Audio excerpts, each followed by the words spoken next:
Hello and welcome to the last lesson on space physics, and we're going to be looking at the Big Bang and the evidence that we've got for the Big Bang. Just a reminder that this topic is physics only, like all the space physics. My name's Mr. Pratt and I'm Director of Science, and I'm hoping that I'm going to push you into looking at some general interest in space and doing a bit of research yourself after this topic. For this lesson you're going to need a pen, some paper or exercise book. We've got a few exam questions we're going to do and some notes that you'll need to record. Unless you're needing to watch this video on your mobile phone, get it out of the way, get it on silent and try and avoid as many distractions as you can. Starter then, which we're going to have a look at recall from last lesson. I'm going to give you 1 minute.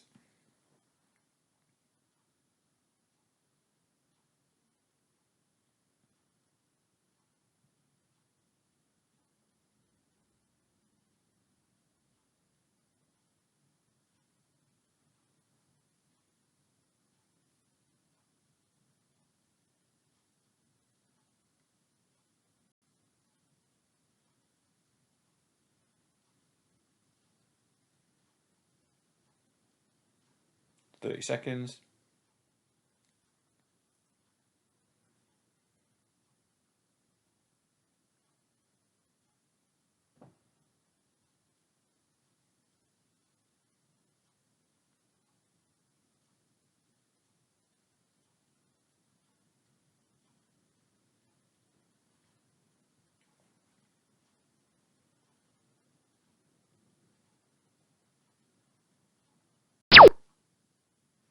Let's see how you've done.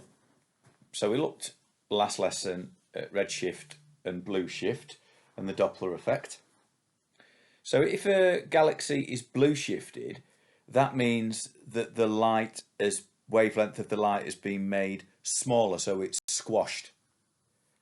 Blue shifted galaxies must be headed towards us, so as they're towards us they compress the light wave. So that galaxy, that's a picture of Andromeda galaxy there, it is physically moving towards us, and we know that because the wavelength has been shortened as it moves towards us.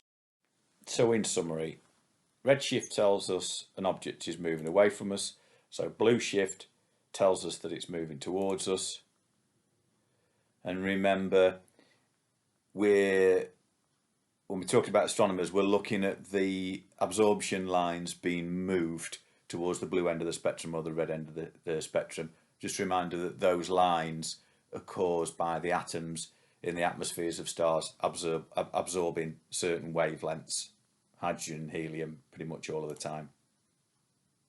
So if they're compressed, it means that it's moving towards us. And the faster the galaxy is moving, then the more that those lines are shifted. So have a look at the outcomes. So we're going to describe how observations of distant supernovae have changed our understanding of the universe. So in the late 1990s, new evidence came to light that's made us think again about the Big Bang Theory and exactly how the universe has evolved over the last 13.7 billion years.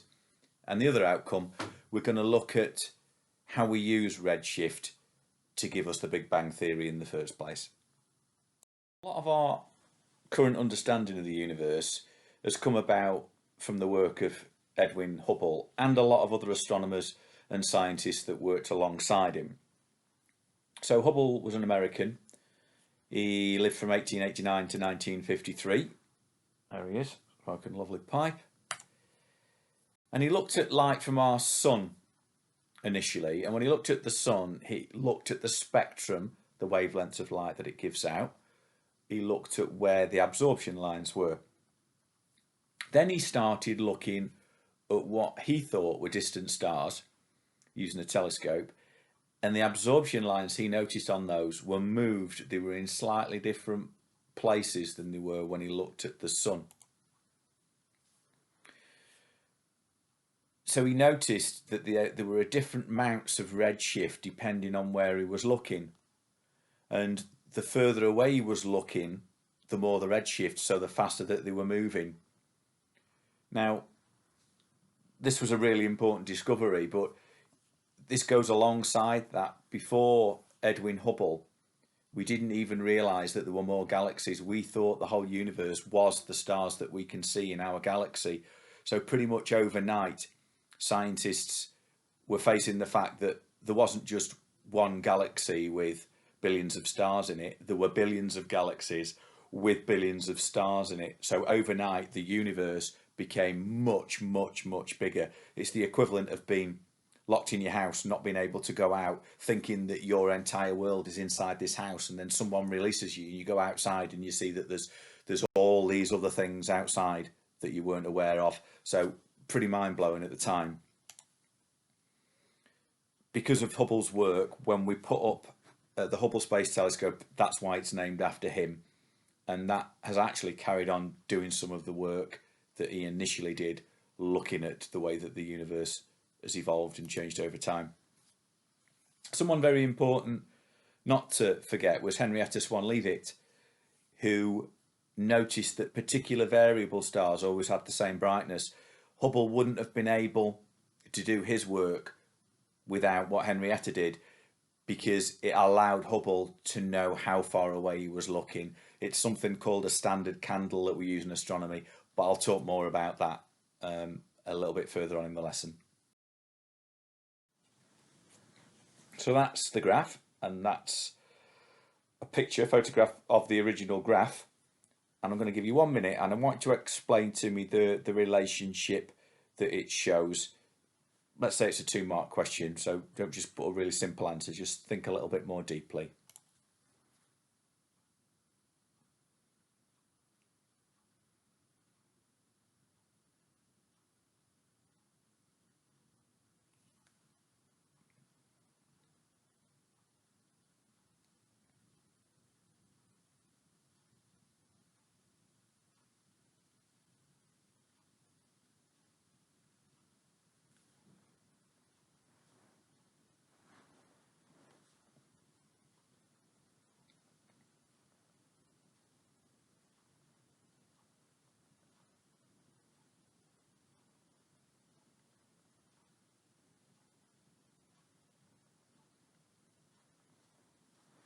Should we just finishing off?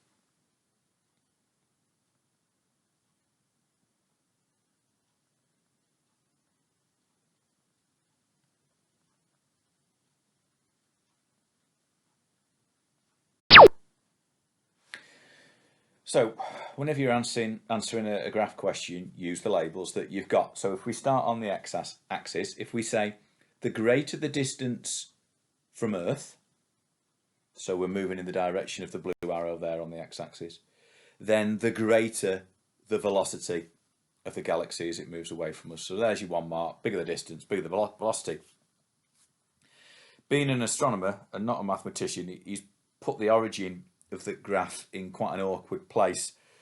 So if you look carefully, you'll see that the line does go through the origin. So it's a straight line through the origin. So the other mark would be to say the velocity that the galaxy is moving away from us is directly proportional to the distance that it is from Earth. So if you double the distance from Earth, you'll end up with a velocity that has doubled. Worth noting as well, there's quite a lot of error in that best fit line on there, because he's getting variations as he's doing his measurements. Sometimes the variation is because the odd galaxy has got slightly different movement, but sometimes it's because the variable stars, the standard candles I was talking about, aren't perfect. So he's not quite got the distance from us right. So they might wiggle a little bit from left to right because the distance on the Earth is not quite right. We've continued to take more and more measurements since, so that we've got a much better best fit line than Hubble had when he initially drew this graph. So what's so important about it then? What's all the fuss? If we're going to understand the galaxies moving away from us, that's one thing. But when you start looking all around the universe and you see that the vast majority of all galaxies are moving away from us, that's a little bit odd.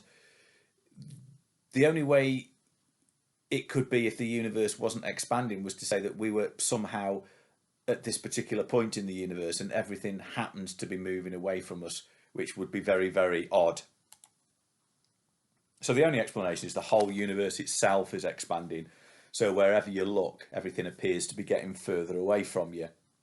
If you imagine you sat in your classroom, everyone's sat, arranged your science lab on stools, and then for some strange, odd reason, the room itself starts to expand. Imagine the carpet getting bigger. So everyone, as that carpet gets bigger, moves further and further away from each other. So imagine you start with some dots drawn on a balloon. If you inflate that balloon, every dot moves away from the others. So you see in the second picture, the dots have got further apart. And the bigger the gap between the dots, then the faster that they appear to be moving, because there's more rubber that's expanding between the two. Just as if you were sat on your stool, the carpet's expanding, everyone's moving away from you. The people on the other side of the room would be appearing to move faster because there's more carpet between you and them. So the only explanation then is that the whole universe is expanding. Let's look at the dots again. So let's say this is the state of the universe now. Well, we've got these gaps between the galaxies, and the gaps between the galaxies are expanding because the universe is expanding. It must be then that the universe was originally really, really small. If we go back in time, it would look like that. And if we go back in time far enough, we end up with a point, the beginning of space and time. That's the point that we think the universe originally exploded out of, that infinitely small point. So we call that theory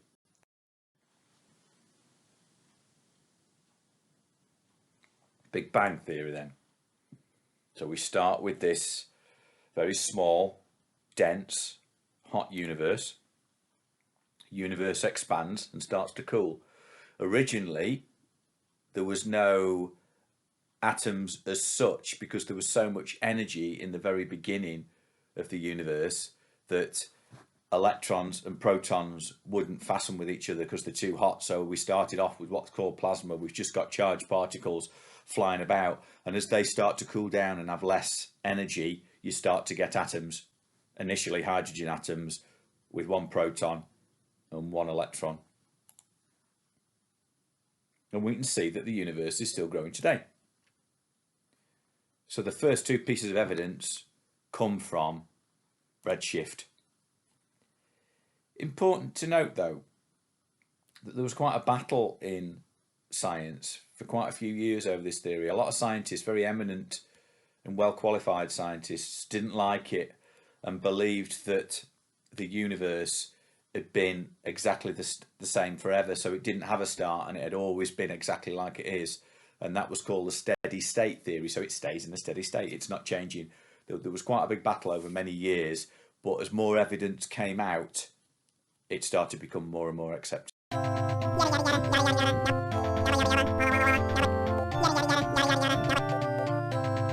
Ask an astronomer.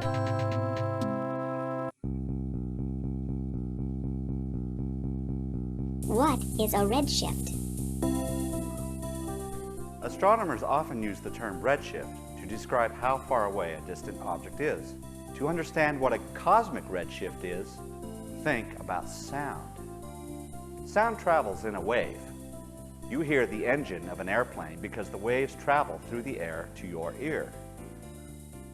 If the airplane is moving, the sound waves in front of it are compressed, creating a higher frequency sound.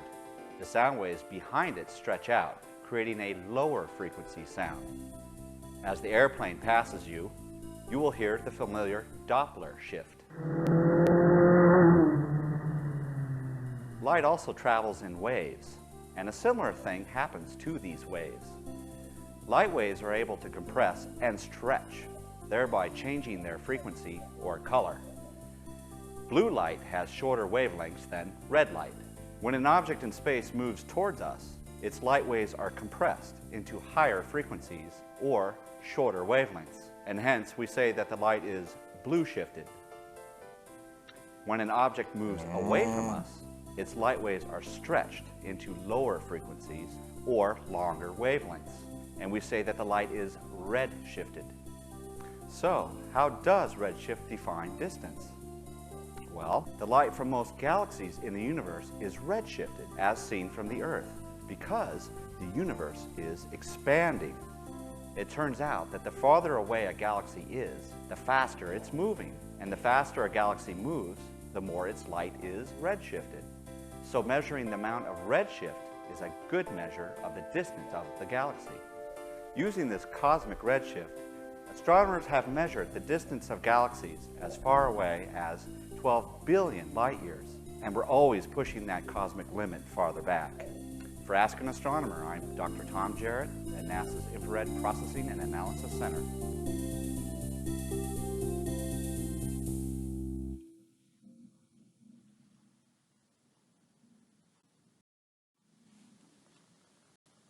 So as time's gone on, we've managed to get more evidence to back up the Big Bang Theory. In fact, the Big Bang Theory now is probably the most supported scientific theories that we have. So we've got the evidence from redshift, so the fact that galaxies are redshifted and the fact that the further away the galaxy is, the more it's redshifted. But also we've taken an awful lot of measurements of the background radiation that we can see in the universe. This is called cosmic background radiation because now the wavelength is a few centimetres the same wavelength as microwaves. This microwave radiation is the leftover energy from the Big Bang. Originally it will have been gamma radiation with much smaller wavelengths, but as the universe has expanded, it's stretched it to leave it in the wavelength that it is now, and wherever we look we see this background radiation. So we've mapped it all and we've measured it. So not only do we see this background microwave radiation everywhere now, we also see that it's slightly clumped at very different temperatures. And where you get the slightly higher temperatures are where the galaxies have formed. So it indicates this early patchiness of the universe that allowed galaxies to form. Progress check for you now. I want you to describe the 3 pieces of evidence that support the Big Bang Theory. You've got 2 minutes.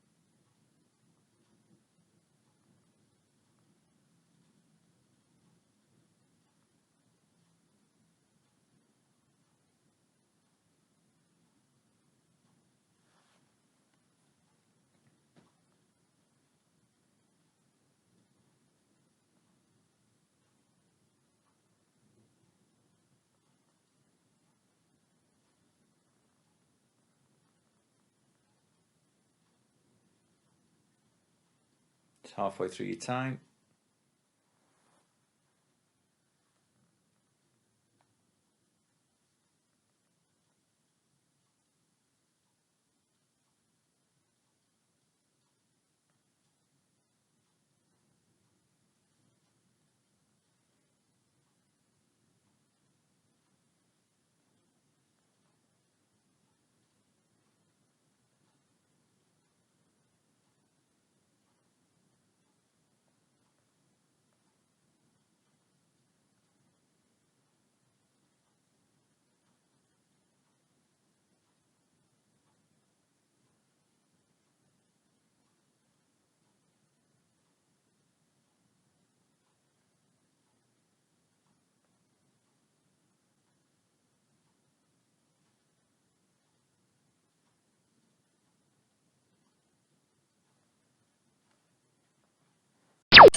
Right, if you self-assess what you've got now, if you've missed something out, just add to it or correct it if it's not quite right, so that it'll serve as some decent notes on the 3 pieces of evidence for Big Bang Theory.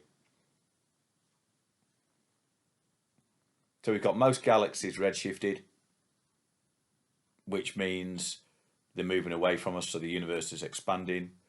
Further away the galaxy, the more it's redshifted, because the furthest objects are moving away quickest. And then we've got the background microwave radiation everywhere in the universe. I'll just give you a few seconds just to correct what you've got.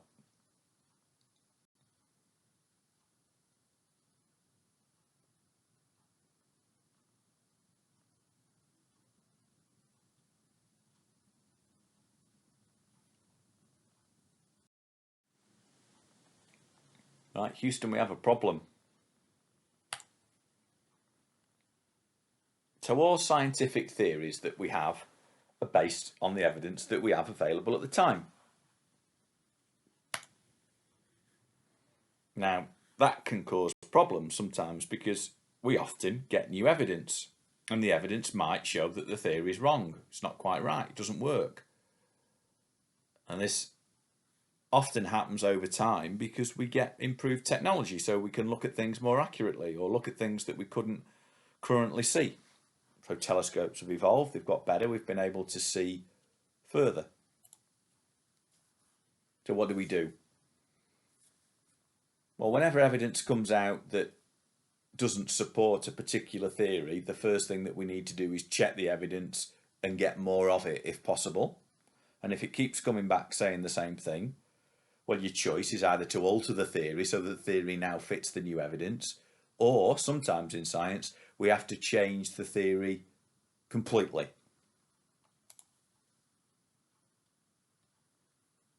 And we have an incidence of that because of discoveries that were made in 1998 and since then about our understanding of the Big Bang. So in 1998, scientists started studying a particular type of supernovae. So we've got better telescopes, including the Hubble Space Telescope. And the type of supernova we were looking at was those where white dwarfs go supernova. Now, if you cast your minds back to the evolution of a star lesson, a white dwarf is what our sun will end up as. So it swells up, becomes a red giant, and then will shrink back down to a white dwarf. Now, that doesn't normally become supernova, but a lot of stars are in pairs called a binary pair. So sometimes one of the stars turns into a white dwarf, and it can end up, because of its increased gravitational field as it shrinks, it can end up stealing material from another star. So it gets bigger, and once it reaches a particular size, it will supernova. So because they all supernova at a very similar size, we get the same amount of light coming off. Now that's crucial, because if you know how bright something is that happens in the night sky, you know how far away it is, and we call that a standard candle. Just like if you're walking down a road and you see some car lights in the distance, you'll have some idea that those car lights are further away because they'll be dimmer. And as they get closer to you, they'll get brighter. So you'd be able to tell how far away it is by the brightness. Standard candles. Further away something is, the dimmer it is.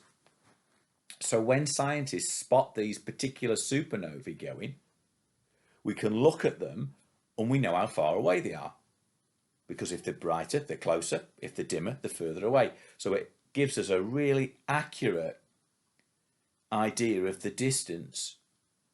And then we measure the redshift.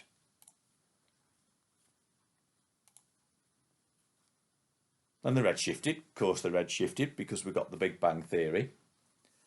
But the problem is the amount the redshifted has got an interesting pattern to it.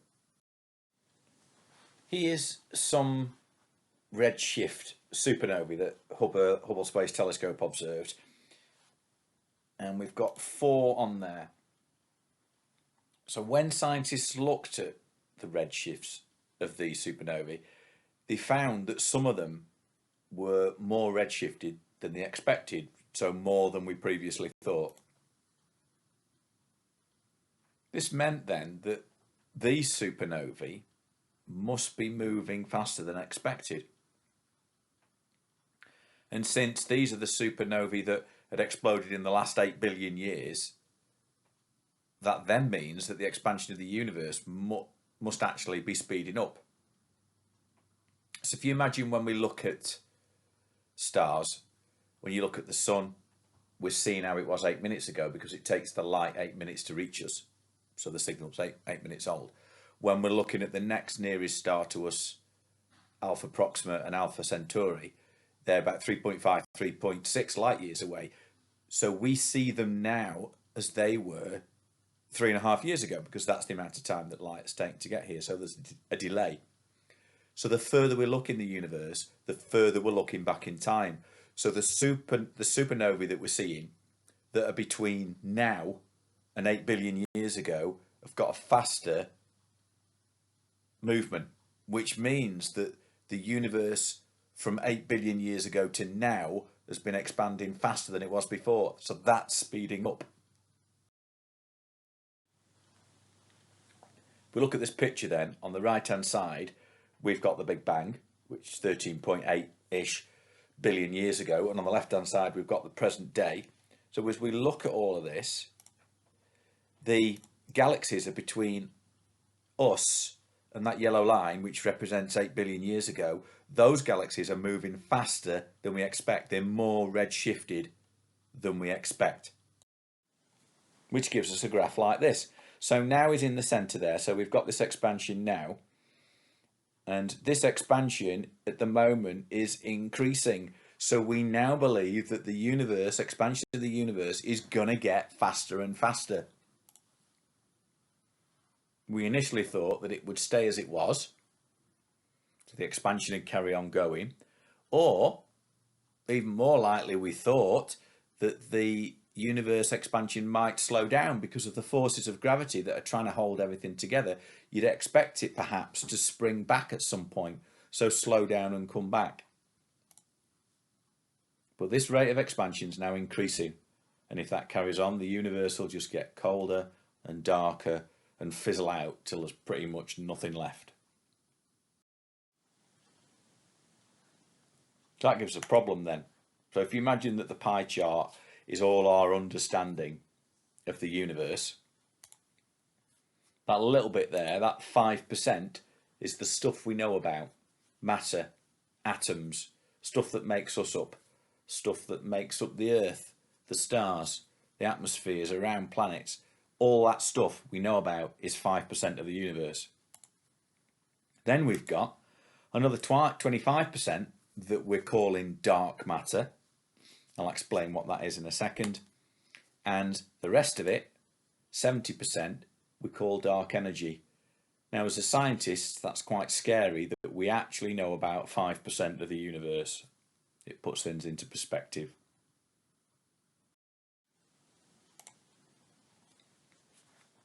So we've got dark matter. Well, it's dark because we can't detect it, so we don't know much about it. And it's matter because it influences gravity. So it still has gravity and causes gravity. We just can't observe it. But what we can do, we can look at galaxies, and galaxies don't do what they really should. The speed that a galaxy rotates, we can observe. And it appears to rotate so fast that really stuff should be flying off it. It should blast apart. So the only explanation we've got that could mean it held together is to come up with something that increases the amount of gravitational force that we've got in there. So that's what dark matter is. It's something that scientists have invented to give us the extra gravity to hold the galaxies together as they rotate. And then we've got the dark energy. Now there's something that's causing the universe to increase its expansion. So there's something about the vacuum, the nothingness of space itself, that's trying to force that expansion. And we call that dark energy. So 8 billion years ago, this expansion has started increasing the rate of expansion. So we say that there's an extra force that we call dark energy that's forcing it apart.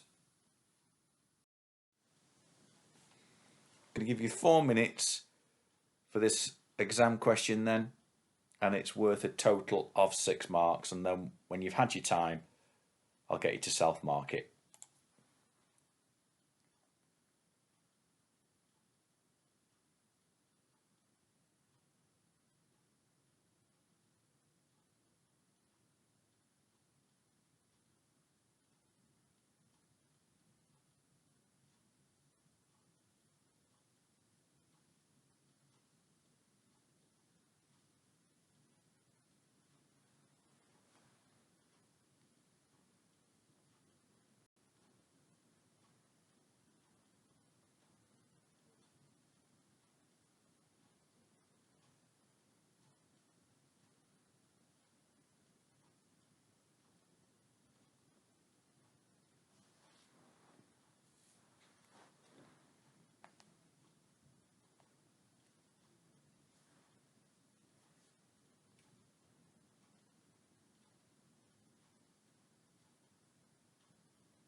You're coming up to halfway through your time.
You should be just finishing off.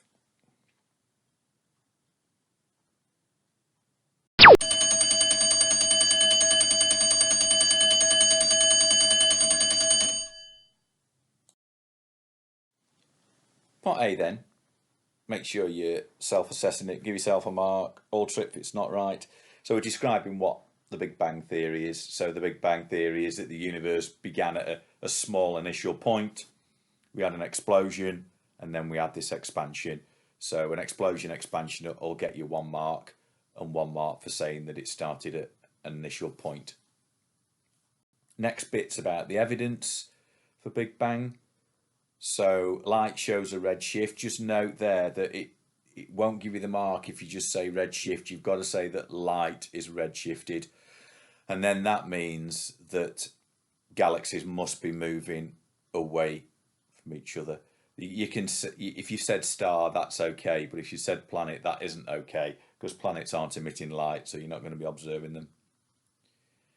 Part B then, what do you do when you get evidence that doesn't quite go with your theory? Well, the first thing that you do is check your data, make sure it's decent data, check the reliability or get more data. And then if you have to, you amend the theory or you replace the theory with a new one.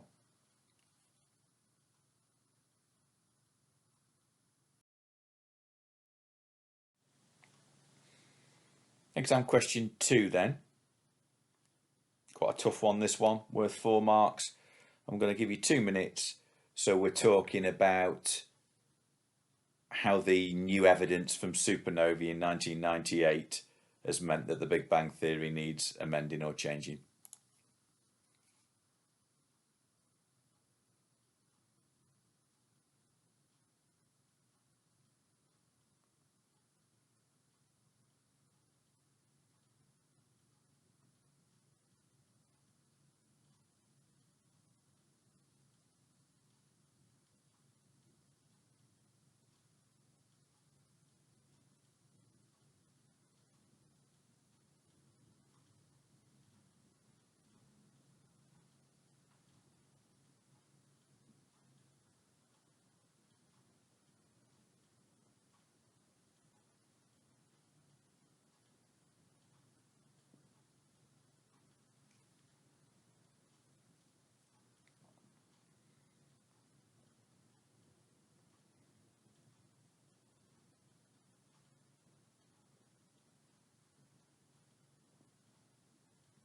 Minute left.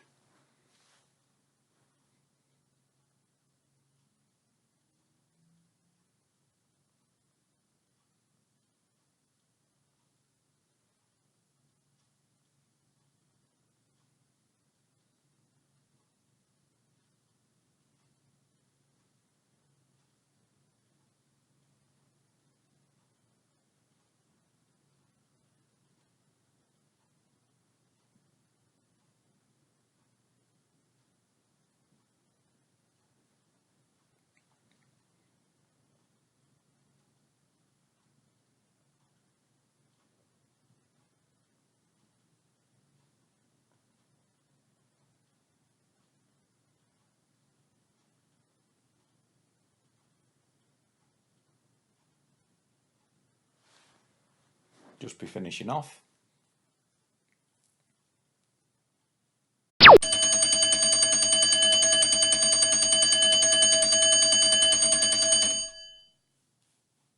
Let's see how you've done. So for part A,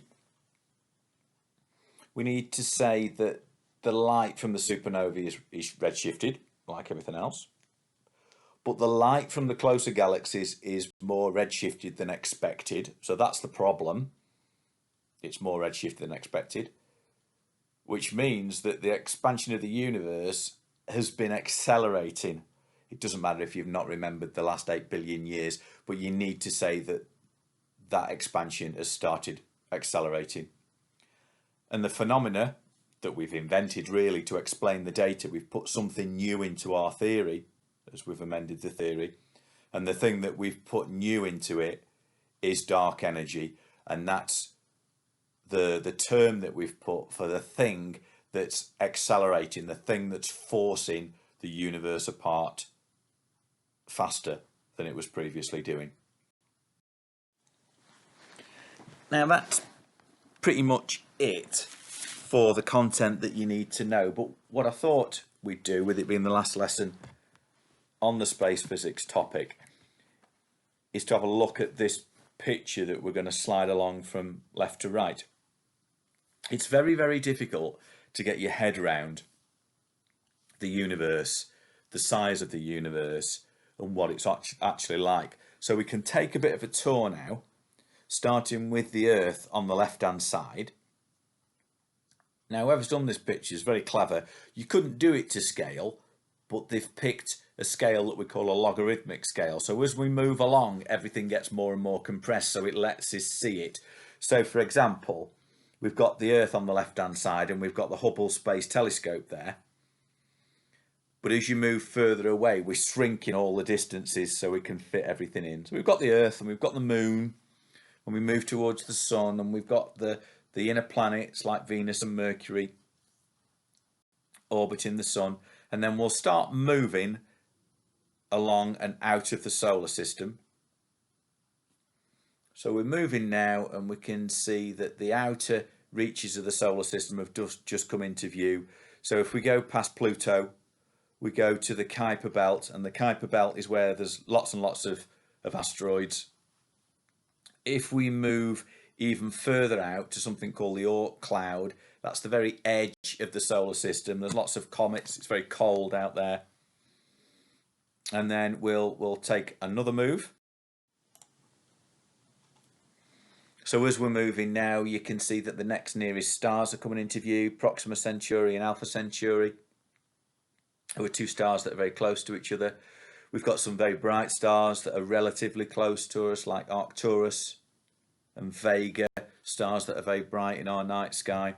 So we're out of our solar system now, so let's take another move.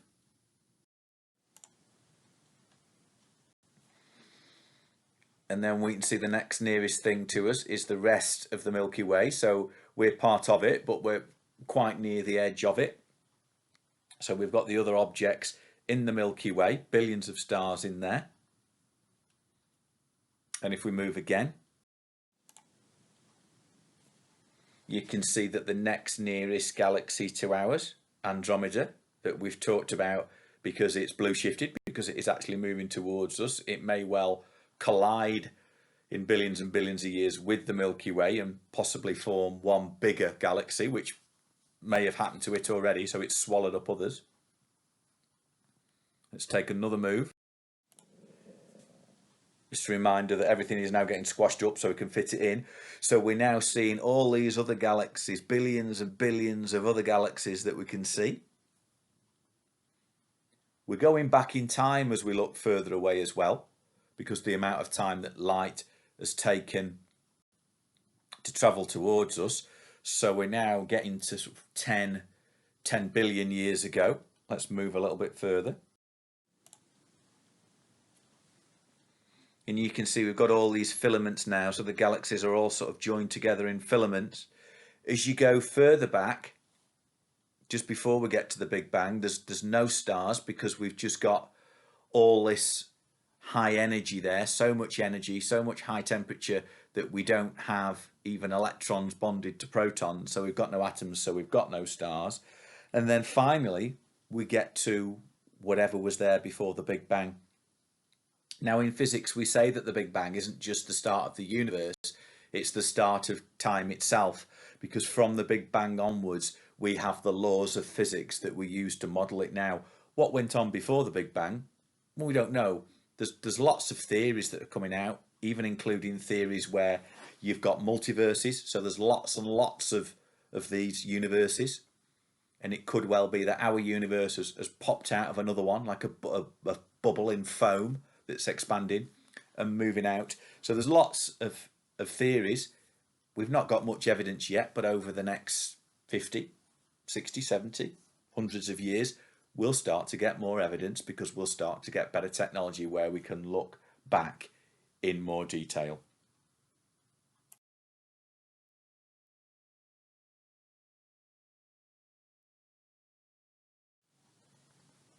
Let's leave you then with the final summary for the Big Bang. So if you've not got stuff and you want to record it, pause the video and get it on there. We've described what dark energy and dark matter are. Picture of Edwin Hubble there with his pipe. We've got a little picture bottom right hand corner just to remind of what a standard candle is, and at the top we've got a little description of what the Big Bang theory is. So thank you for working this. Please, if you are interested in the space topic, there are thousands and thousands of things online. Start off going on NASA, have a look at some of the pictures, and if it takes your interest, then there's lots of reading up that you can do yourself. So good luck, see you next time.